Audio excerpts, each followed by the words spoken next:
Ya Nabi salam alaika, Ya Rasul salam alaika, Ya Habib.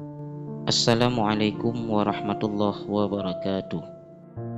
Sahabat beriman yang dirahmati Allah, pada pertemuan kali ini saya akan mengisahkan seorang perempuan yang memprotes Nabi dan dibela Allah. Kholah binti Sa'labah adalah seorang sahabat perempuan yang memiliki paras cantik nan jelita. Ia diperistri oleh seorang laki-laki bernama Aus bin As-Samit. Pada suatu ketika, sang suami, Aus bin As-Samit, melihat sang istri sedang melakukan salat di rumahnya. Selama sang istri dalam salatnya, Aus terus memandanginya dari arah belakang. Ia sungguh terkesan dengan keindahan tubuh istrinya, terlebih ketika Kholah sedang bersujud. Bagian belakang tubuhnya membuat Aus menginginkan istrinya. Maka ketika sang istri selesai dari solatnya, Aus mengajaknya untuk melakukan hubungan suami istri. Namun Kholah menolak.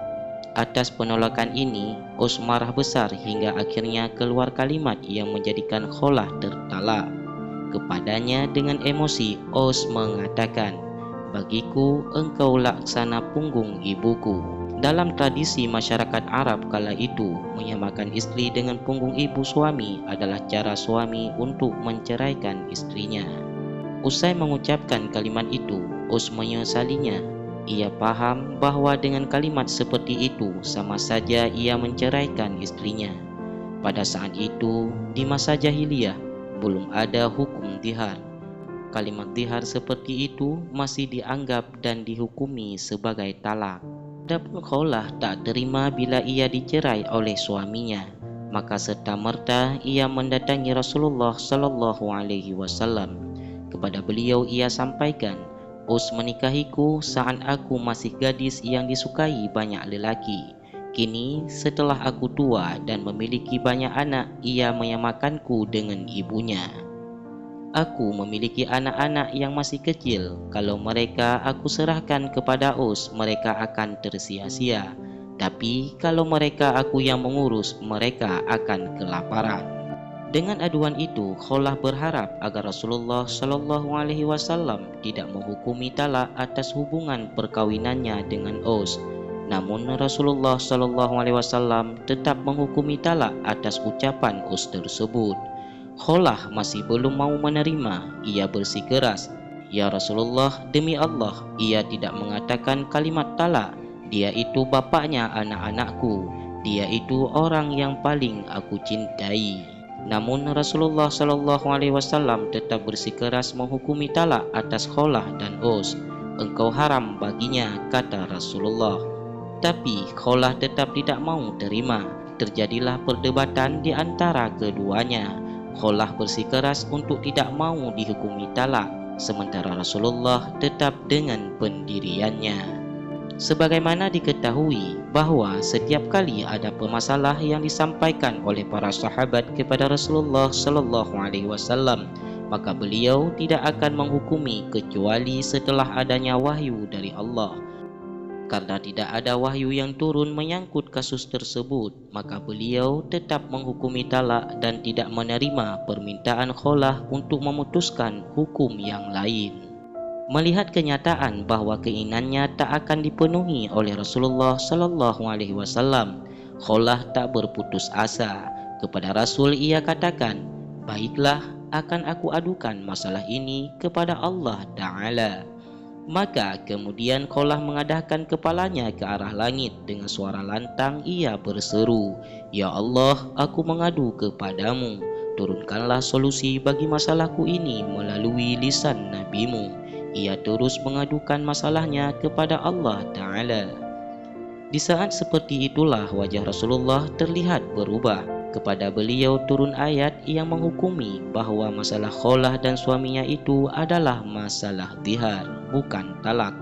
Seorang suami yang menzihar istrinya dan berkeinginan untuk mencabut ucapannya itu, maka ia tidak boleh menggauli istrinya kecuali setelah memerdekakan seorang budak. Bila tidak mampu memerdekakan budak, maka berpuasa selama 2 bulan berturut-turut, dan bila tidak mampu, maka memberi makan kepada 60 orang miskin. Ayat yang dimaksud yang turun atas permasalah khawlah ini adalah ayat 1-4 dari surat Al-Mujadilah. Demikianlah Khawlah binti Sa'labah, perempuan dari kalangan sahabat yang tidak saja mengadukan permasalahannya kepada Rasul, tetapi juga kepada Allah. Sahabat perempuan yang aduannya didengar dan dikabulkan oleh Allah, dan karenanya terbentuklah hukum tihar dalam syariat Islam.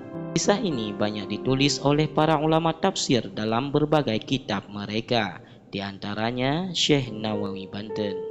Imam Al-Qurtubi di dalam kitab tafsirnya Al-Jami' lil Ahkamil Quran menuturkan sebuah cerita. Suatu saat Sayyidina Umar bin Khattab bersama beberapa orang berkendara menunggangi khimar. Dalam perjalanannya mereka bertemu dengan Khawlah binti Sa'labah. Khawlah kemudian menghentikan perjalanan Umar bin Khattab dan teman-temannya. Kepada khalifah kedua itu, Khawlah kemudian memberikan banyak nasihat dan didengarkan dengan seksama oleh Umar. Ia berkata, "Wahai Umar, engkau dahulu diundang dengan Umair, lalu kau dipanggil Umar, dan kini engkau diundang dengan sebutan Amirul Mukminin. Takutlah engkau kepada Allah, wahai Umar. Sesungguhnya orang yang yakin dengan kematian, maka ia takut kehilangan. Orang yang yakin dengan hisab, ia takut pada azab." Umar bin Khattab terus mendengarkan nasihat Khawlah hingga ada yang mengatakan kepadanya, "Wahai Amirul Mukminin, apakah engkau berhenti hanya untuk mendengarkan ucapan perempuan tua ini?" Mendengar ucapan tersebut, Umar bin Khattab menjawab, "Demi Allah, seandainya perempuan ini menahanku dari awal hingga akhir siang, aku tak akan berhenti mendengarkannya, kecuali untuk melakukan solat maktubah. Tidakkah kalian mengenal siapa perempuan ini? Dia adalah Khawlah binti Sa'labah. Allah telah mendengarkan ucapannya dari atas 7 langit. Bila Tuhan semesta alam mau mendengarkan ucapannya, pantaskah bila Umar tak mau mendengarnya?" Wallahu a'lam bishawab. Semoga dapat bermanfaat. Wabillahi taufiq wal hidayah. Wassalamualaikum warahmatullahi wabarakatuh.